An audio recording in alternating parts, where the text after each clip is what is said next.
Oh, welcome back to SportsWrap. NBA Finals going on this week, plus the Aces season rolls on. Here to talk about hoops with us, our hoops guru, Darrell Harris. Thanks for coming back and talking some basketball this season. My pleasure. What do you think, man? Offense, defense, what's going to rule the day between OKC and Pacers? It's set now, and Oklahoma City, man, they've been in exceptional defense all season long. And just for the record, they say defense wins championships, but Indiana can play some defense too. Let's look at the tape if we can. This is last night, Game 6. Thomas Bryant gets the block there, and these guys are out of there. Look at how quick the ball moves. There's such a high IQ across this entire Indiana roster. They're 10 deep or so, and they all offenses that thrive in chaos, and with a fast pace like that, they traditionally can thrive in chaos defensively as well. It's their comfort zone. This is what they do. The ball is out. Oklahoma City does a lot of things like that where they blitz teams, but even off of made baskets, Indiana was playing with this frantic pace. A couple times Knicks made threes that they thought would give them the momentum back before they could celebrate. The ball was across half court going through the net.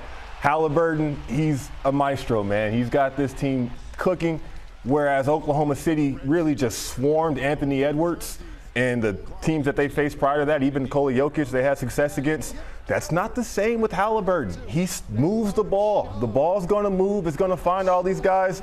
Nembhard had Brunson ready to fight. Look at this. It breaks teams. It breaks them. They're constant 48 minutes.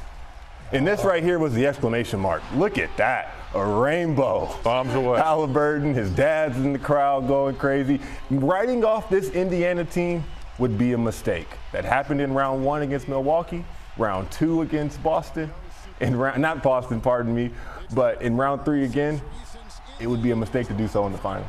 All right, it's going to be an interesting. I mean, when you got, like Ron, you were talking about, you like the fact there's two small market teams. It's going to be really interesting to see what happens. If you kind of break it down and look like you were doing, Darrell, with the individual performances, then you look at the OKC side, man, those guys can also run and gun. They can put up a ton of points. They certainly can. And Indiana they're going to commit. What I like that they did the most in the Eastern Conference Finals, they responded.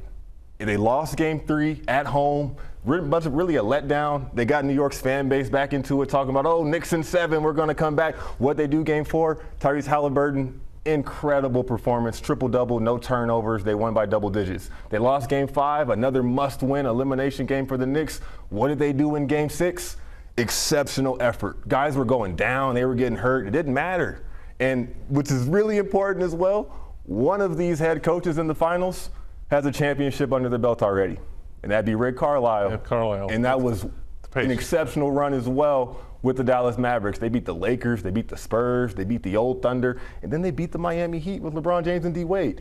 Rick Carlisle's not scared. I think Halliburton's the key, too, and you mentioned him quite a bit here.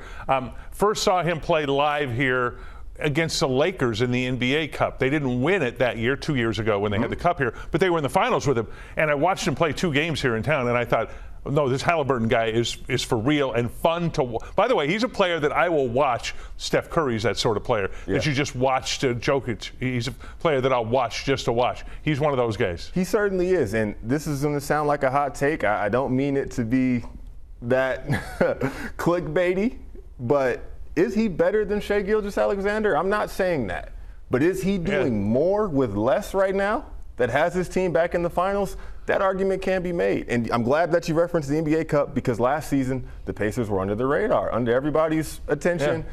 But he got a hamstring injury before the playoffs began, and he was trying to make up for lost time. Had a full, healthy run this season. And it's not a surprise that he's here. He's been a part of the Olympic team, a gold medal.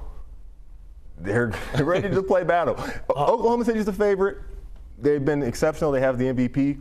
We should not think that this will be a one-sided season. All right, thanks, we'll see what happens. Darrell, thanks for coming in. We'll get you back in here as this thing continues, the NBA Championship. Hey, big week for the